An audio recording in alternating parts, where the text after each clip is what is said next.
ॐ सदाशिवसमारम्भां शङ्कराचार्यमध्यमाम् अस्मदाचार्यपर्यन्तां वन्दे गुरुपरम्पराम्।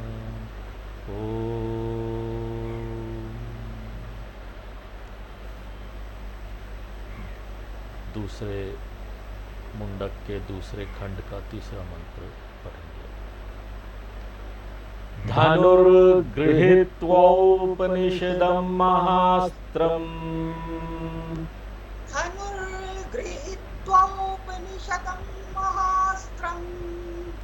शरं ह्युपासा निशितं सन्धयित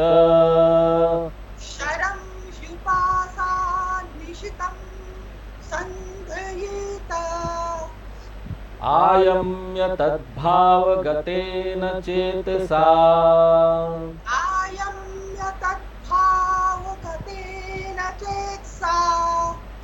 लक्ष्यं तदेवाक्षरं सौम्य विद्धि।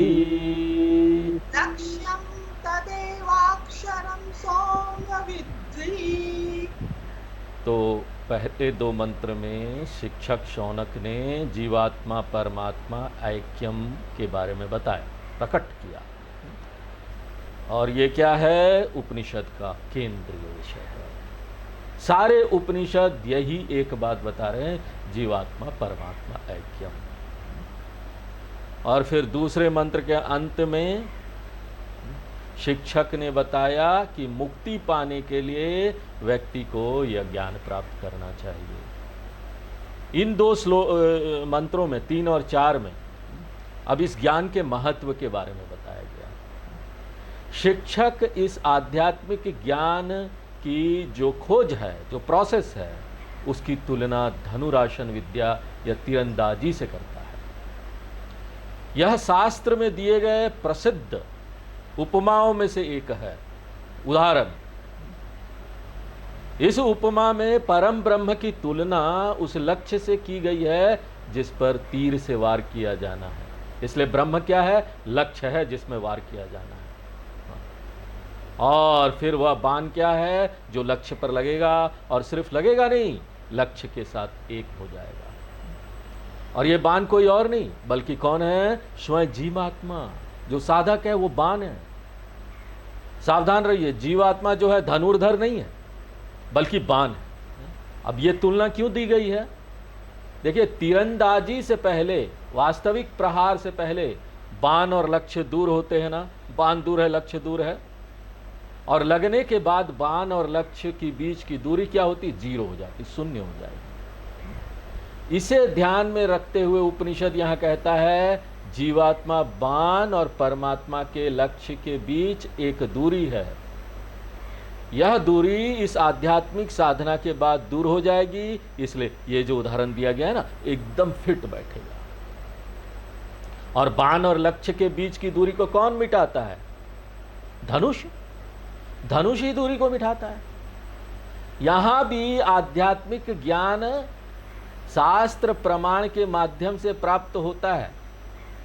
और इसलिए वेदांत की शिक्षा की तुलना धनुष से की गई है। धनुष मतलब वेदांत की शिक्षा। इस प्रकार हमें यहाँ 3 तुलनाएं मिली। परमात्मा लक्ष्य है, जीवात्मा बाण है, और शास्त्र धनुष है। तो यहां पर हम इसका थोड़ा विश्लेषण करेंगे। हमें इस रूपक के महत्व को देखना होगा। ये जो उदाहरण है, तीर और लक्ष्य के मामले में दूरी एक भौतिक दूरी है। तीर भौतिक रूप से दूर है, लक्ष्य भौतिक रूप से दूर है। इसलिए तीर को लक्ष्य पर लगने के लिए यात्रा करनी पड़ेगी। लेकिन हमें यहाँ याद रखना चाहिए कि जीवात्मा और परमात्मा के बीच में कोई भौतिक दूरी नहीं है। 2 कारण से। एक कारण यह है कि परमात्मा सर्वत्र व्याप्त है, सर्वव्यापी है। सर्वव्यापी परमात्मा भौतिक रूप से दूर हो ही नहीं सकता। भौतिक रूप से दूर होना यानी स्थानिक रूप से सीमित होना है। एक स्थान पर सीमित हो गया। मेरे और अंतरिक्ष के बीच में कितनी दूरी है? कोई नहीं है। क्यों कोई नहीं है? समझिए, क्योंकि अंतरिक्ष सर्वव्यापी है, हर जगह है ना। ये खाली जगह कितनी दूरी है, जहां जाओगे ये मिलेगा, इसी को अंतरिक्ष बोलते हैं। तो पहला कारण यह है कि परमात्मा सर्वव्यापी है, कोई भौतिक दूरी नहीं हो सकती। और दूसरा कारण यह है, उपनिषद बताते हैं कि परमात्मा और जीवात्मा एक ही है, तत्त्वम असि। ऐसा होने पर जीवात्मा और परमात्मा के बीच दूरी कैसी हो सकती है? हो ही नहीं सकती, कोई भी दूरी नहीं हो सकती। इसलिए आपको याद रखना चाहिए कि स्थान या समय के हिसाब से कोई भौतिक दूरी नहीं है। कभी कभी दो चीजों के बीच समय के हिसाब से भी दूरी हो सकती है ना, स्पेस एंड टाइम, अंग्रेजी में बोलेंगे। स्पेस के हिसाब से दूरी, टाइम के हिसाब से दूरी।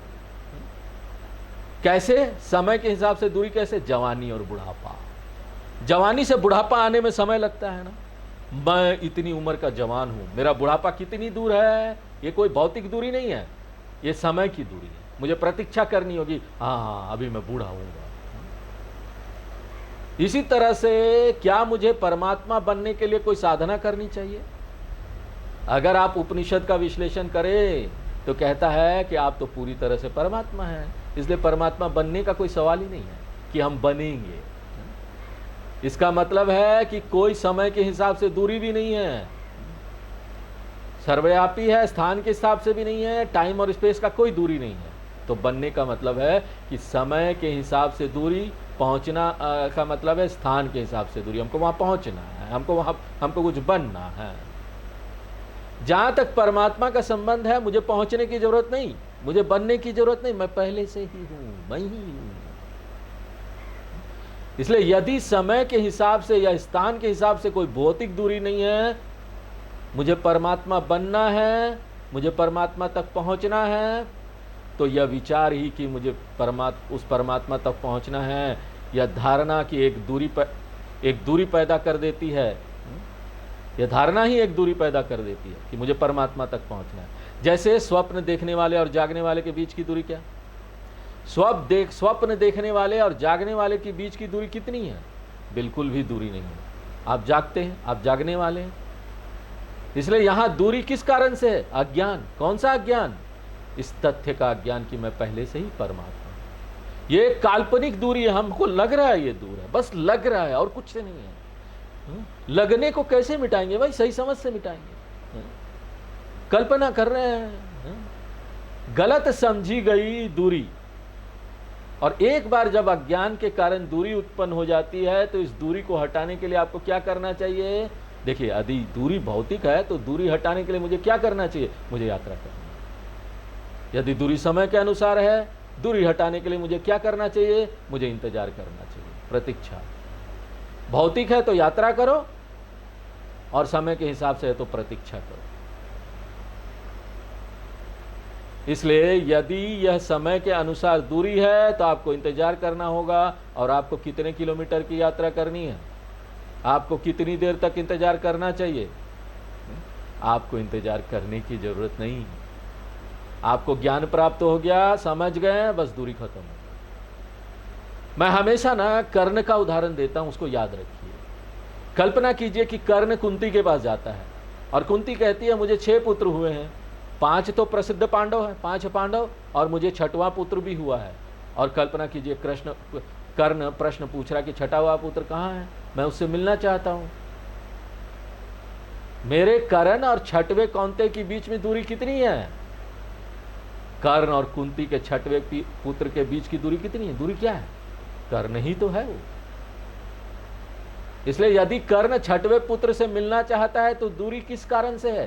केवल अज्ञान, उसको पता नहीं। जिस समय पता हो जाएगा दूरी खत्म। इसलिए कर्ण को क्या करना चाहिए? कर्ण को केवल ना महावाक्य की आवश्यकता है। महावाक्य क्या है? तत्व, तत्। वह 6वां जिससे आप मिलना चाहते हैं वो पहले से ही आप है, कर्ण बनना नहीं। इसी तरह मुझे परमात्मा बनने के लिए क्या करना चाहिए? यह धारणा छोड़ देना कि मैं केवल जीवात्मा हूं, परमात्मा बनना है। धारणा छोड़ दीजिए, बन गए परमात्मा। और आप ये कैसे करेंगे इसको? केवल ज्ञान के द्वारा। और यदि ज्ञान परमात्मा तक पहुंचने का साधन है तो उस ज्ञान को पाने का साधन क्या है? केवल एक ही साधन है, डायरेक्ट जो यहाँ पर प्रमाण है वो पूरी तरह से बेकार है, प्रत्यक्ष प्रमाण, क्योंकि इंद्रियों से आप उसको अनुभव कर नहीं सकते, उसके लिए उपलब्ध नहीं है। सारी इंद्रियां, आपकी दुनिया है ना, वो बेकार हो जाती है, और सारे जो लॉजिक है ना वो भी बेकार हो जाते हैं, क्योंकि सारे लॉजिक जो है, तर्क जो है, वो भी तो इन्हीं पर आधारित है ना। आंख से देखा तभी तो तर्क करेंगे, कान से सुना तभी तो तर्क करेंगे। इसलिए चूंकि ज्ञान के अन्य साधन मुझे ज्ञान नहीं दे सकते, मैंने आपको क्या उदाहरण दिया था, आपकी आंखें, आपकी आंखों को केवल आप एक ही तरह से देख सकते हैं, आपको एक दर्पण की आवश्यकता है। इसी तरह इस ज्ञान के लिए आपको किस दर्पण की आवश्यकता है? शास्त्र दर्पण है, शास्त्र पर विश्वास होना चाहिए, शास्त्र प्रमाण है। इसलिए एक बार जब मैंने शास्त्र प्रमाण का उपयोग किया, मैंने ज्ञान प्राप्त कर लिया। कौन सा ज्ञान? जीवात्मा परमात्मा ऐक्य ज्ञानम, जो बाण जीवात्मा और लक्ष्य परमात्मा के बीच की दूरी को हटा देता है। जीवात्मा बाण, परमात्मा लक्ष्य, और धनुष शास्त्र है। इसलिए उपनिषद कहता है कि शास्त्र धनुष है, जीवात्मा बाण है, परमात्मा लक्ष्य है। अब यहां भी शास्त्र विवेक करने की बात करता है।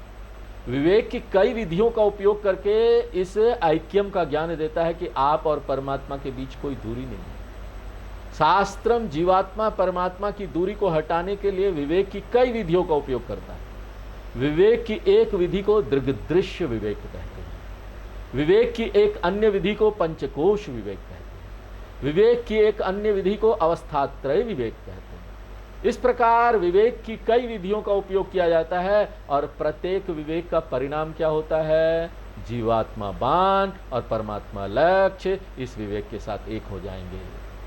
और इस विवेक की इन कई विधियों में से एक है ओंकार विचार। तो ओंकार विचार के नाम से जाने, इसमें ओंकार को 3 भागों में विभाजित किया जाएगा, आ, उ और मा। आ का तात्पर्य जागृत अवस्था से है, ऊ का तात्पर्य स्वप्न अवस्था से है, मां का तात्पर्य सुषुप्ति अवस्था से है।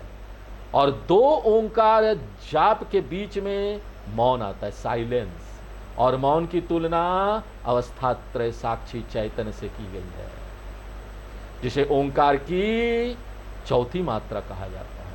इस प्रकार ओंकार में आ, उ, म और मौन शामिल है। आ, उ, म अवस्थात्रय है, मौन का तात्पर्य अवस्थात्रय साक्षी से है। इस प्रकार विवेक की यह भी एक विधि है, जिसका विस्तार से विवरण हम मांडुक्य उपनिषद में देखेंगे। और इसलिए उपनिषद ओंकार की तुलना धनुष से करता है। शास्त्र को धनुष बताने के बजाय क्या बोल देता उपनिषद? ओंकार धनुष है, जीवात्मा बाण है, परमात्मा लक्ष्य है।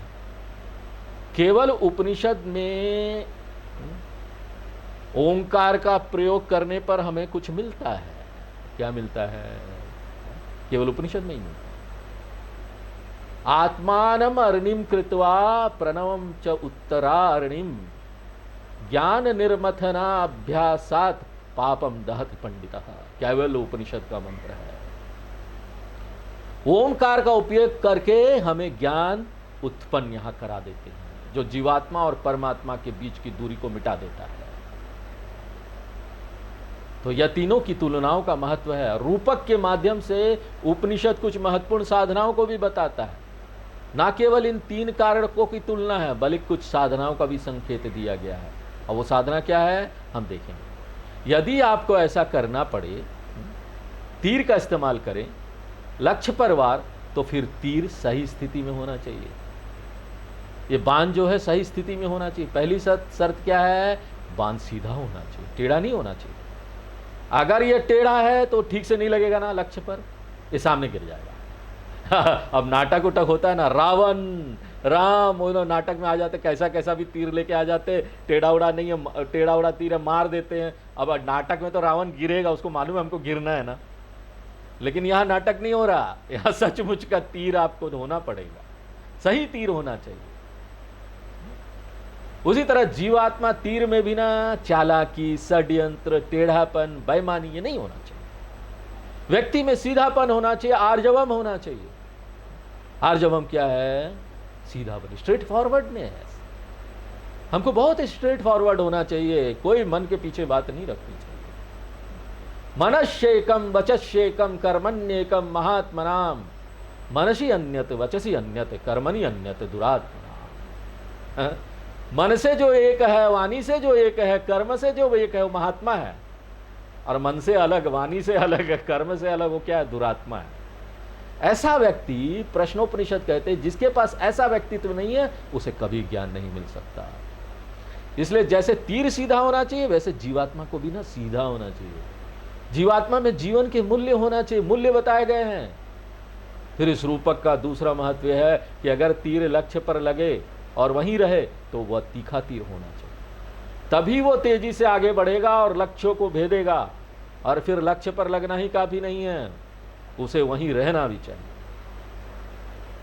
इसी तरह जीवात्मा परमात्मा को मारना चाहता है और लगने के बाद वापस नहीं आना चाहता है। स्वामी जी ने कक्षा में कहा था कि मैं जानता हूं कि मैं परमात्मा हूं। स्वामी जी को किसी ने कहा था, क्षमा कीजिए, कि मैं जानता हूं कि मैं परमात्मा हूं। लेकिन कक्षा में आने से पहले बाहर आप चप्पल छोड़ते हैं, और फिर जब कक्षा से वापस जाते, क्लास के बाद, गीता क्लास हो गया, उपनिषद क्लास हो गया, बाहर चप्पल पहन के जाते हैं। तो जैसे आपने चप्पल पहना, फिर से मैं जीवात्मा हो गया। तो क्या फायदा? जब तक आप सुन रहे हैं तब तक तो आपको लगता है परमात्मा है। इसलिए अगर तीर कुंद है तो वह नहीं लग सकता, अगर लग भी जाए तो तुरंत गिर जाता है, जैसे चप्पल पहन के। अगर जीवात्मा तीखा नहीं है तो वह नहीं लगेगा, अगर लग भी जाए तो टिकेगा नहीं। इसलिए दूसरा साधना क्या चाहिए? व्यक्तित्व तीखा होना चाहिए। दृश्यते त्वग्रया बुद्धया सूक्ष्मया सूक्ष्मदर्शी भी, कठोपनिषद का मंत्र। तो दूसरी साधना क्या है? चित्त एकाग्रता। देखिए, हमने तत्वबोध में बात की, सम दम उपरम तितिक्षा श्रद्धा समाधानम। वहां हमने प्रश्न पूछा, समाधानम किम? उसका क्या उत्तर था? चित्त एकाग्रता। इसलिए जीवात्मा के बाण में तीक्ष्ण बुद्धि होनी चाहिए, जीवात्मा वाले बाण में। फिर अगला प्रश्न है, मैं इसे कैसे तीक्ष्ण करूं? अब आप बाण को कैसे तीक्ष्ण करते हैं? महाभारत में अर्जुन क्या करता है? वो किसी खुरदुरी सतह पर बाण को रगड़ता है, तीक्ष्ण करता है, रगड़ता है, रगड़ता है, रगड़ता है, बाण चमकदार हो जाता है, तीक्ष्ण हो जाता है, बार बार रगड़ने से होता है। इसी तरह जीवात्मा को भी ना बार बार कुछ अभ्यास करना होता है। कुछ खुरदुरी सतह पर अपने आप को रगड़ना नहीं, हमको जैसे तीर को रगड़ते हैं। तो वो क्या है? उपासना करना, अभ्यास करना। ध्यान का अभ्यास बुद्धि को तीक्ष्ण करने की विधि है। हमारे सारे जप, हमारी सारी पूजा, संध्या वंदनम, वो इसलिए नहीं है क्योंकि ना हमारे पास ना पुराने जमाने में कुछ करने के लिए नहीं था, इसलिए चलो संध्या वंदनम करते, पूजा करते। ये सब चीजें का बहुत महत्व है। ये सब बुद्धि को तीक्ष्ण करने के लिए है। इसलिए उपनिषद करता है, शरम युपासा निशितम। ध्यान से तीक्ष्ण किया हुआ जीवात्मा का बाण वेदांत के अध्ययन में हमको लगाना चाहिए, उसे स्वयं को इसमें लगाना चाहिए। तो यह दूसरी साधना है। और तीसरी साधना क्या है? बाण सीधा भी हो सकता है, बाण तीखा भी हो सकता है, लेकिन कोई फायदा नहीं ना। क्यों? अरे बाण को आपने धनुष पर चढ़ाया ही नहीं। धनुष के बिना बाण लक्ष्य की ओर नहीं जा सकता। आपने खाली साधना कर ली, जप कर लिया, पूजा कर लिया और शास्त्र का उपयोग किया ही नहीं, क्या फायदा? वो तो बाण है ना, वो तो धनुष है ना। इसी प्रकार जीवात्मा को भी आपको धनुष पर चढ़ाना या समर्पित करना होगा। और धनुष क्या है? शास्त्र। बाण को धनुष से जोड़ना होगा। इसी प्रकार जीवात्मा को शास्त्र विचार करना होगा। शास्त्र में आए बिना मोक्ष का प्रश्न ही नहीं उठता, मुक्ति मिलेगा ही नहीं। जैसे क्या? बाण चाहे कितना भी सुंदर हो, कितना भी अद्भुत क्यों ना हो, बिना धनुष के बेकार है ना, आप उसको कैसे भेजेंगे? इसलिए तीसरी साधना क्या है? शास्त्र विचार। फिर चौथी साधना क्या इंगित की गई है? प्रहार करने से पहले बाण को पीछे की ओर खींचना पड़ता है, पीछे हटना पड़ता है। तो उसी प्रकार से हमको दुनिया से पीछे हटना है, निवृत्ति की आवश्यकता होती है। और बाण को जितना अधिक चलना पड़ता है उतना ही अधिक, जितना आगे आपको भेजना है उतना ही पीछे खींचना पड़ेगा, भीतर की ओर खींचा जाता है। भीतर होइए, बहिर्मुख होइए, भीतर की ओर खींचा जाता है। परांचिखानी व्यत्रिनत स्वयंभू तस्मात् परांग पश्यति नान्तरात्मान आत्मन कश्चित धीर प्रत्यगात्मानमैषद आवृत चक्षु अमृतत्वमिच्छन्। कठोपनिषद का मंत्र है। इसी तरह जीवात्मा को निवृत्ति का अभ्यास करना चाहिए। इसका मतलब क्या है? जीवात्मा को बहिर्मुखी मन को त्यागना पड़ेगा। यहां चले जाए, वहां चले जाए, यहां भटक जाए, वहां भटक जाए, ये कर ले, वो कर ले। बहिर्मुखी बेचैन बहिर्मुखी मन पूरा लाभ नहीं उठा सकता। बहुत बेचैन है, क्या सुनेंगे आप? सुन के समझेंगे भी नहीं। इसलिए निवृत्ति करनी होती। जब आप इस कक्षा में आते हैं तब भी आप आने से पहले बहुत सारे व्यवहार कर चुके होते हैं, और खास तौर पर कक्षा में भी विद्यार्थी को असुविधा यहाँ होती है क्लास में आने में। सुबह का है 7 बजे, 7 बजे तो ठीक है क्योंकि सुबह से हमने ज़्यादा व्यवहार नहीं किया, उठा, नहाया धोया, जब पूजा किया और क्लास में आ गए। लेकिन शाम को अगर क्लास में आना पड़े तो बहुत सारे व्यवहार करते, पूरे दिन दिमाग में कुछ ना कुछ चलता रहता है, वो सब लेके आते हैं आप। जब तक आप इन सब कुड़कुड़ वाली चीज़ों को मन में जो चल रहा है छोड़ नहीं देते हैं, अपने आप को व्यवहार से अलग नहीं कर लेते, जब तक आप अपने कार्यालय, अपने घर, अपने सभी लेन देन के प्रति डेड नहीं हो जाते, मृत नहीं हो जाते, तब तक कोई निवृत्ति नहीं है। आपको कम से कम ना एक अस्थाई सन्यासी बनना चाहिए। स्थाई के लिए नहीं बोल रहा हूं कि घर छोड़ छाड़ के चले जाओ, वस्त्र बदल जाओ, लेकिन कम से कम 1 घंटे का सन्यासी। जनक जी ऐसे ही थे। इसलिए जो गुरु थे वो जनक जी का बहुत सम्मान करते थे। जनक जी परिवार वाले थे, उनका बड़ा परिवार था। यही नहीं, वो राजा थे, शासक थे, इतने बड़ा परिवार, प्रजा भी उनका परिवार, घर भी परिवार, इतना कुछ देखना, पूरा दिन भर व्यवहार करना। और उनके साथ कुछ सन्यासी थे, सब जनक जी भी बैठे थे, सन्यासी लोग भी बैठे थे। सन्यासियों में एकाग्रता नहीं थी। सन्यासी लोग सन्यासी का वस्त्र पहने हुए थे, कमंडल रखे हुए थे, लेकिन ना वो अपने कमंडल और अपनी झोपड़ी से जुड़े हुए थे। अब गुरु ने उनका परीक्षा लेने के लिए क्या किया? ऐसा भ्रम पैदा कर दिया कि उनकी झोपड़ियाँ जल रही है, अरे शहर में आग लग गया है, जाओ जाओ। और वेदांत का कक्षा चल रहा था जैसे यहाँ उपनिषद चल रहा है। जनक जी इतने एकाग्र थे कि उनको कोई फर्क नहीं पड़ा कि शहर में आग लगा है कि नहीं लगा है। उनका कान वेदांत की ज्ञान के प्रति पूरा एकाग्र था। और दूसरे सन्यासी हड़बड़ा के उठे, मेरा कमंडल, मेरा एक वस्त्र जल जाएगा, मेरा झोपड़ी जल जाएगा। केवल एक पोशाक है उसके प्रति भी इतनी आसक्ति, एक छोटा कमंडल है उसके प्रति भी इतनी आसक्ति। जिस क्षण यह समाचार आया तुरंत सन्यासी अपनी वस्तुओं को बचाने के लिए दौड़ पड़े। लेकिन जनक जी शिक्षा में इतने लीन थे कि उनके दिमाग में कुछ हुआ ही नहीं। इतना एकाग्रता होना चाहिए। वो सन्यासी वापस आए और उन्होंने स्वीकार कर लिया कि उनके अंदर सन्यासी बनने के बाद भी सच्चा वैराग्य नहीं है। और उनको पता चल गया कि उनके शिक्षक ने यह भ्रम पैदा किया था उनकी परीक्षा लेने के लिए। बाहर से तो वो सन्यासी हो गए थे, लेकिन आंतरिक रूप से उसमें आसक्ति थी। जनक जी के पास बाहरी रूप से सभी भौतिक समृद्धि थी, लेकिन वे वेदांत श्रवण के समय पूरी तरह से निवृत्ति में थे। उपनिषद कहता है आयामनम। आयामनम का मतलब क्या है? निकाशी। तीक्ष्णता महत्वपूर्ण है, शास्त्रीय संबंध महत्वपूर्ण है, और फिर सांसारिक व्यवहार से निवृत्ति महत्वपूर्ण है, और फिर अंतिम एक और साधना है, वह भी तब तक जब तक लक्ष्य पर प्रहार ना हो जाए। धनुर्धर को लक्ष्य को निरंतर अपने मन के सामने रखना चाहिए, क्योंकि व्यवहार के दौरान ना बहुत भटकाव होते हैं, हम इधर उधर भटक जाते हैं। इसलिए लक्ष्य हमारे ध्यान से बाहर नहीं जाना चाहिए। आप अपने कोने में व्यवहार करते रहिए, और वो सब व्यवहार क्या? हमारा परिवार, हमारे बच्चे, हमको उनको सेटल करना है, उनको शिक्षा देना है, नाती नातिन उनका भी देखभाल करना है। बच्चों का तो देख लिया, अब नाती नातिन के लिए बेबी सिटिंग कर रहे हैं। ये सभी चीज़ें गलत नहीं है। लेकिन इन सभी को करते हुए आप अपने बारे में भी तो सोचिए कि आपको मुक्ति प्राप्त करना, भगवान के पास जाना है।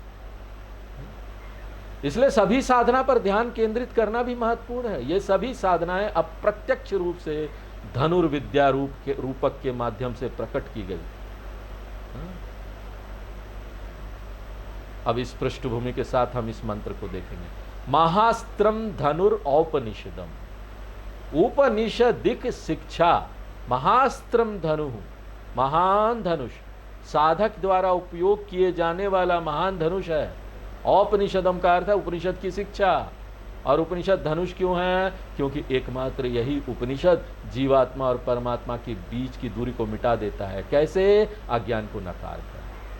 फिर शरम संधयित, अतः जीवात्मा बाण को धनुष से जोड़ना होगा, जो कि शास्त्र विचार के अतिरिक्त और कुछ नहीं है। अब आप जो कर रहे हैं, आप सभी जीवात्मा बाण है और आप सभी उससे जुड़े हुए हैं जो शास्त्र विचार है। अतः शरम संधयित, जीवात्मा बाण को उपनिषदिक धनुष से जोड़िए। और किस प्रकार का बाण? आपको बहुत सावधान रहना होगा। ह्युपासा निशीतम, वह बाण जो ध्यान के अभ्यास से तीखा किया गया है। यहाँ उपासना का अर्थ क्या है? सगुण ध्यानम, अहम ब्रह्मास्मि ध्यान नहीं, क्योंकि अहम ब्रह्मास्मि ध्यान के लिए वेदांतिक अध्ययन आवश्यकता है, उसके बाद ही हो सकता है। यहाँ हम वेदांतिक ध्यान से पहले की तैयारी की बात कर रहे हैं, इसलिए अहम ब्रह्मास्मि ध्यान यहाँ नहीं, बल्कि सगुण ईश्वर ध्यान, जैसे राम जी का ध्यान, कृष्ण भगवान का ध्यान, देवी गायत्री मंत्र का ध्यान। तो निशितम का अर्थ क्या है? तीक्ष्ण करना। और उसके बाद क्या करना चाहिए? आयम्य, जैसे बाण अंदर की ओर खींचा जाता है ना, वैसे ही जीवात्मा बाण भी अंदर की ओर खींचना चाहिए। मतलब क्या है? उसे मन की बहिर्मुखता को छोड़ना होगा, कोई बहिर्मुखता नहीं। बाहर जाने वाले मन को, चंचल मन को, भागते हुए मन को वापस लाना होगा। और तब तद भावगते न चेतसा, जीवात्मा बाण को उस मन का आनंद लेना चाहिए जो परमात्मा के विचार पर केंद्रित है। तद भावा का अर्थ है परमात्मा चिंतनम, गतेन का अर्थ है लीन, तो उसे उस मन का आनंद लेना चाहिए जो परमात्मा के विचार में लीन है। किस रूप में? ज्ञान के विषय के रूप में, आध्यात्मिक साधना के लक्ष्य के रूप में। तो भाव का अर्थ है भावना या विचार, चेतः का अर्थ है मन, तो उसे अनात्मा से वापस ले लेना चाहिए अपने आप को, और उसे आत्मा को अपने आप को आत्मा की तरफ मोड़ना चाहिए।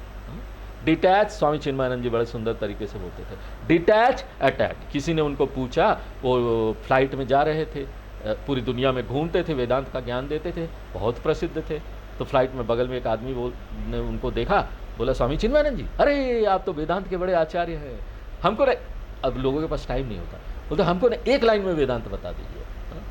तो उन्होंने बताया डिटैच अटैच, दिस इज वेदांत, अंग्रेजी में बोल। डिटैच माने छोड़ो अनात्मा को, अटैच माने आत्मा की ओर मोड़ो। ये नदी पर बांध बनाने की तरह है। जब हम नदी पर बांध बनाते हैं तो दो प्रक्रियाएं शामिल होती हैं। आप पानी को अनावश्यक भूमि में बहाकर बर्बाद नहीं होने देते, तो यह है पानी की बचत। डैम बनाते, लेकिन इतना ही काफ़ी नहीं है, उस बचाए गए पानी को सिंचाई या बिजली उत्पादन की ओर लगाते हैं। इसी प्रकार मन को संसार से हटाकर वेदांत की शिक्षा में लगाना है। और ये सब करने के बाद अक्षरम लक्ष्यम विद्धि, आप लक्ष्य पर प्रहार करें जो अक्षरम ब्रह्म के अलावा कुछ नहीं है। अक्षरम का अर्थ है परमात्मा। आप उस लक्ष्य पर प्रहार करें जो अक्षरम है, अविनाशी ब्रह्म है। और लक्ष्य पर प्रहार क्या है? यह कल्पना ना करे कि आप ना बाण की तरह उड़ते हुए जाएंगे और परमात्मा पर टिक करके प्रहार करेंगे, यह कल्पना मत कीजिए। लक्ष्य पर प्रहार करना यानी दूरी को दूर करना है। और किस प्रकार की दूरी? काल्पनिक है, सोच रखा है हमने, है नहीं, झूठ मूठ का सोच रखा है। इसलिए अपनी धारणा को छोड़े, गलत धारणा को। लक्ष्य पर प्रहार करने का अर्थ है अपनी गलत धारणाओं को छोड़ो। कौन सी धारणा? मैं परमात्मा से दूर हूं। भेद बुद्धिम त्याज, हे सौम्य छात्र। अब चौथा मंत्र प्राणवो धनु सरोयात्मा, प्रणवो धनु शरोयात्मा, ब्रह्म तल्लक्ष्यमुच्यते, तल्लक्ष्यमुच्यते, मुच्यते अप्रमत्तेन वेद्धव्यम् अप्रमत्तेन वेद्धव्यम् सर्वतन्मयो भवेत्। सर्वतन्मयो भवेत्। तो इस मंत्र में शिक्षक रूपक को बहुत स्पष्ट रूप से प्रस्तुत करता है। किसकी तुलना किससे की जानी चाहिए? प्रणव धनु, ओंकार धनुष है। यहां में सावधान रहना चाहिए। केवल ओंकार का जाप करने से ध्यान नहीं मिलेगा, ओम ओम ओम, इससे आपको ज्ञान नहीं मिलेगा। वास्तव में केवल ओंकार का जाप करना ना गैर सन्यासियों के लिए नहीं है। आप देखेंगे किसी के पास, आप स्वामी लोगों के लिए, गुरु लोगों के पास मंत्र लेने जाएंगे, अगर आप गृहस्थ ना तो आपको खाली ओम का मंत्र नहीं देंगे। मैं ये देखिए अलग से बता रहा हूँ, क्योंकि कई लोग पूछते हैं स्वामी जी क्या मैं हर समय ओम का जप कर सकता हूँ? देखिए केवल ओम का जप ना सन्यासियों के लिए है, क्योंकि सन्यासियों के लिए गायत्री का जप नहीं है। ये बस एक पारंपरिक परंपरा है। जब कोई व्यक्ति जनेऊ लेता है तो उसे गायत्री दिया जाता है मंत्र, उसके बाद गायत्री मंत्र या गायत्री के समकक्ष कोई भी मंत्र उसके लिए रक्षक माना जाता है। वास्तव में जिसने गायत्री प्राप्त कर ली ना, उसे किसी अन्य मंत्र दीक्षा की आवश्यकता नहीं है। बहुत से लोग ना गायत्री छोड़ देते हैं और विभिन्न अन्य मंत्र दीक्षाओं में चले जाते हैं।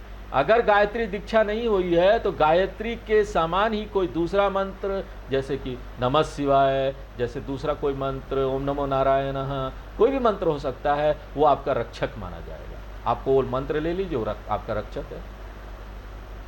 और ये सिर्फ रक्षक नहीं, आपको प्रोटेक्ट ही नहीं करेगा, बल्कि आपके अंदर चित्त शुद्धि लेकर आएगा, आपके मन को शुद्ध करेगा। और जब कोई व्यक्ति संन्यास लेता है तो वो जनेऊ के साथ गायत्री का भी त्याग कर देता है। अब अगर वो गायत्री का त्याग करता है तो उसको कुछ तो चाहिए ना, क्योंकि जिस क्षण कोई सन्यासी बनता है, गेरुआ वस्त्र पहनता है, तो तुरंत ज्ञानी नहीं बन जाता। याद रखिए, सन्यासी का मतलब ज्ञान नहीं होता। सन्यास ले लिया मतलब वो ज्ञानी होगा, कोई जरूरी नहीं है। सन्यास लेते हैं कि सब जगह से हट जाएं, समय मिले तो पढ़ाई करें, ज्ञान प्राप्त करें। वेदांत विचार के बाद ही ज्ञान आता है। सिर्फ सन्यास ले लेना ये गारंटी नहीं है कि आपको ज्ञान मिल जाएगा। इसलिए कल्पना कीजिए कि एक व्यक्ति सन्यास लेता है, उसका जनेऊ कट गया, गायत्री हट गया, गायत्री मंत्र नहीं करना, उसको अभी तक आत्मज्ञान भी प्राप्त नहीं हुआ है। इसलिए उस सन्यासी को क्या चाहिए? चित्त शुद्धि और रक्षा के लिए कोई मंत्र। उसने गायत्री भी छोड़ दी है, इसलिए उसे क्या चाहिए कि गायत्री ओंकार में विलीन हो। गायत्री के 3 पद ओंकार की 3 मात्राओं में विलीन हो जाते हैं। तत्सवितुर्वरेण्यम का आ में विलय हो जाता है, अकारे प्रवेश्यामि। भर्गो देवस्य धीमहि का ऊ में विलय हो जाता है, उकारे प्रवेशयामि। धियो यो न प्रचोदयात का मां में विलय कर मकारे प्रवेशयामि। तो एक बार जब 3 पदों का 3 मात्राओं में विलय कर दिया जाता है तो सन्यासी के लिए क्या मंत्र रह जाता है? सिर्फ ओम, वो रक्षा मंत्र। अगर परिशेचनम वगैरह सन्यासी करता है तो उसका परिशेचनम क्या होगा? ओम ओम ओम ओम। जहां भी सन्यासी के लिए गायत्री आता है वो ओमकार। इसलिए केवल ओमकार मंत्र केवल सन्यासियों के लिए निर्धारित। हमारे स्वामी जी लोग डराते थे हमको।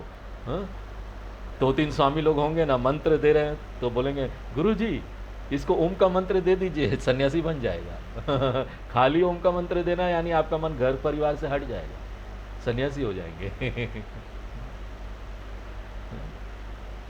किसी और को अगर जपना है ना सन्यासियों के अलावा, तो ओम किसी मंत्र के साथ होना चाहिए, जैसे ओम नमः शिवाय, ओम नमो नारायण, लेकिन केवल ओम नहीं।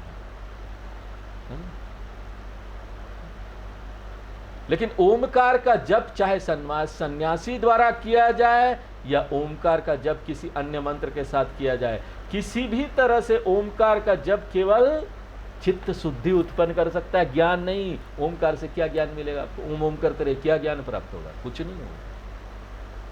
जप से ज्ञान उत्पन्न नहीं हो सकता, फिर किससे ज्ञान उत्पन्न होता है? ओमकार विचार, ये अलग चीज।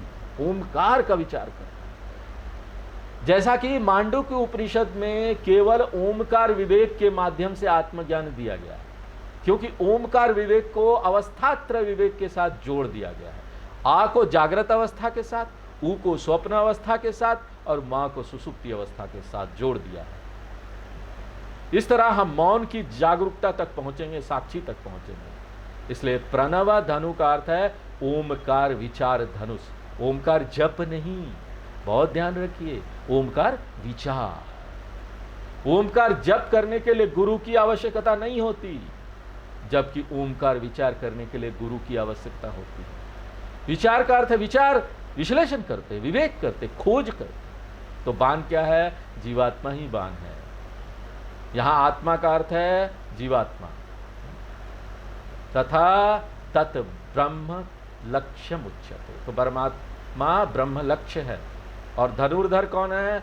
जैसा कि मैंने कहा, यहाँ ये बताने का आशय नहीं है, मंत्र इसको ज़्यादा महत्वपूर्ण नहीं समझते हैं, उपनिषद नहीं समझते हैं, लेकिन आप फिर भी अगर अंदर से बड़ा व्यग्र हो रहे ना, नहीं नहीं स्वामी जी, धनुष है, बाण है, तो चलाने वाला भी तो कोई होना चाहिए। हाँ हाँ, तो धनुर्धर की आवश्यकता है। तो कौन है धनुर्धर? गुरु है, गुरु को मानिए। इसलिए यदि आप धनुर्धर चाहिए तो गुरु की तुलना धनुर्धर से की जा सकती है। तब आपको क्या करना चाहिए? अप्रमत्तेन वेधव्यम। व्यक्ति को बहुत ही सतर्क होकर लक्ष्य पर प्रहार करना चाहिए। इसलिए अप्रमत्तेन वेधव्यम, बिना किसी भटकाव के एक व्यक्ति को प्रहार करना चाहिए। और यह पर्याप्त नहीं है कि लक्ष्य पर प्रहार करे, सिर्फ सर्वत तन्मयो भवेत। जैसा बाण लक्ष्य के साथ एक हो जाता है, लक्ष्य से अविभाज्य है, इसी प्रकार जीवात्मा को परमात्मा से एक होना जाना चाहिए, बिना अलग हुए, अविभाज्य। द्वैतम को अद्वैतम द्वारा प्रतिस्थापित किया जाना चाहिए। भेद दृष्टि के स्थान पर अभेद दृष्टि रखना चाहिए। सर्वत तन्मय, तन्मय, तन्मय का क्या अर्थ है? ब्रह्ममयो भवे। पांचवा मंत्र यस्मिन् द्योः पृथ्वी चान्तरिक्षम् यस्मिन् द्योः पृथ्वी चान्तरिक्षम् ओतं मनसः ओतं मनसः प्राणेश्च सर्वे प्राणेश्च सर्वे तमेवैकं जानथ आत्मानं तमेवैकं जानथ आत्मानम् अन्यावाचो विमुञ्चथ अन्यावाचो विमुञ्चथ अमृतशेष सेतुः।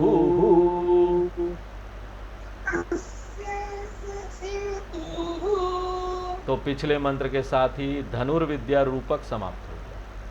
यह एक लोकप्रिय उदाहरण है जिसके माध्यम से उपनिषद यह बताता है कि आध्यात्मिक साधना का सार क्या है। हा? याद रखने के लिए भी कितना सुंदर है। बस धनुष और बाण याद रखो, आपको सब याद आ जाएगा, पूरा आज जो बताया मैंने। हा? यहाँ पर उपनिषद जो बता रहे हैं सब आज क्लियर हो जाएगा। और साथ ही अप्रत्यक्ष रूप से सरलता, तीक्ष्णता, प्रत्याहार आदि महत्वपूर्ण साधनाओं को भी प्रकट करता है। अब निम्नलिखित मंत्रों में उपनिषद जीवात्मा परमात्मा ऐक्यम के मुख्य विषय पर वापस आता है। तो पहली दो पंक्तियों में परमात्मा को परिभाषित किया गया है, यस्मिन ओतम, परमात्मा में ही संपूर्ण सृष्टि आधारित है। तो अकेले परमात्मा में ही संपूर्ण सृष्टि आधारित या गूंधा हुआ है। और वो सृष्टि क्या है? एक विवरण दिया गया है। द्यो पृथ्वी चांतरिक्षम। द्यो का अर्थ है स्वर्ग, उच्च लोक। पृथ्वी का अर्थ है पृथ्वी, निचला लोक। और अंतरिक्षम का अर्थ है मध्यवर्ती, बीच का जो वर्ल्ड है, विश्व है, जिसे आमतौर पर भुवः के रूप में जाना जाता है।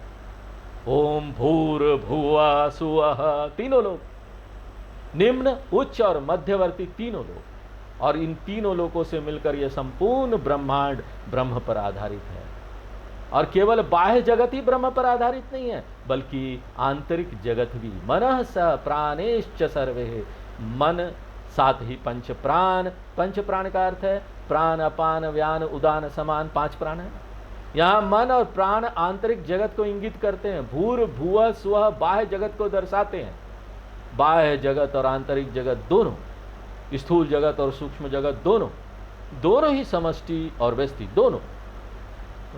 दोनों ही आधिदैवम अध्यात्म, ये सभी कहाँ पर आधारित है, कहाँ पर बेस्ड है? ओतम, ये सभी यस्मिन पर आधारित है। यस्मिन का अर्थ है परमात्मा, और यहाँ ओतम शब्द बहुत महत्वपूर्ण शब्द है। इसका अनुवाद करना बहुत कठिन है, लेकिन मोटे तौर पर मैं इसका अनुवाद कर देता हूँ, विश्व आधार, अर्थात विश्व ब्रह्म पर आधारित है। जब मैं विश्व ब्रह्म पर आधारित है शब्द का प्रयोग करता हूँ, तो हम सोचेंगे कि दो चीजें हैं। दो चीजें क्या है? विश्व और विश्व का आधार। आधार क्या है? ब्रह्म। तो ब्रह्म आधार है और विश्व आधारित है। लेकिन यहाँ जब आप कहते हैं कि विश्व ब्रह्म पर आधारित है, तो आपको ना तरंगों का उदाहरण लेना चाहिए, लहरों का उदाहरण लेना चाहिए, जो जल पर आधारित है। लहर जल पर आधारित है, आभूषण सोने पर आधारित है, वस्त्र धागे पर आधारित है, बर्तन मिट्टी में नहाए हुए हैं। यहाँ देखिए ब्यूटीफुल सौंदर्य क्या है। जब मैं कहता हूं कि लहर जल पर आधारित है, तो इसका अर्थ है कि जल के अलावा कोई लहर नहीं है। जब मैं कहता हूं कि आभूषण सोने पर आधारित है, तो इसका अर्थ है सोने के अलावा कोई आभूषण नहीं है। जब मैं कहता हूं कि वस्त्र धागे पर आधारित है, तो इसका अर्थ है कि धागे के अलावा कोई वस्त्र नहीं है। इसलिए उपनिषद में एक विशेष क्रिया का प्रयोग किया गया है। ये बहुत ही आम क्रिया है, ओतम। तो ओतम एक क्रिया है जो ये संकेत देती है कि कोई द्वैत नहीं है यहाँ। इस प्रकार पूरा संसार सत्यम ब्रह्म द्वारा समर्पित है। और हे विद्यार्थियों, तम आत्मानम जानथ, तो वह ब्रह्म क्या है? जो जगत का आधार है, आत्मानम। वह ब्रह्म कोई और नहीं बल्कि जीवात्मा है। अगर आपको पिछला भाग याद हो, तो ब्रह्म को सत्य सिद्धांत कहा गया, जो सर्वव्यापी है, जो चित्त सिद्धांत के समान है, जो पर्यवेक्षक जीवात्मा है। इसलिए यह परमात्मा ब्रह्म और कोई नहीं बल्कि चैतन्य है, साक्षी सिद्धांत है। और आपका काम क्या है?